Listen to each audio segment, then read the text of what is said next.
सुदैव माझं की मला आल्यानंतर तिथे काय म्हणतात स्ट्रगल, धडपड करावी लागली. मला आयतं पहिल्या नाटकामध्ये 3 पात्र प्रमुख असतात, त्यातलं एक काम मिळालं, मग पुढे मिळत गेले. त्यामुळे मला असं वाटतं की अरे मी आयुष्यात काही धडपडच केली नाही, चुकलोय की काय मी.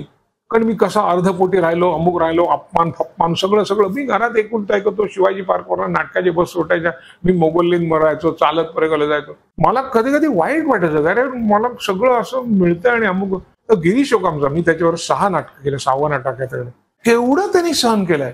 तो नागपूरवरून आलेला, वेळेला अन्नाचं कण नसायचा पोटात, मग कुठेतरी एक त्यांनी ठिकाण शोधलं, इथे तुम्ही डाळ घेतलीत की रोट्या फुकट मिळतात, अशा ठिकाणी जायचं. बरं, एवढं सगळं करून 2 त्याच्या दवाखाने चालू होते, ते सगळे सोडून ते इथे आला होता. एवढे त्याने मेहनत घेतली. मान्य आहे तो, एक पैशाचा त्याने कधी कोणाचं हे केलं नाही, पैसे बुडवले नाही, पण हे किती त्यांनी मेहनत केली.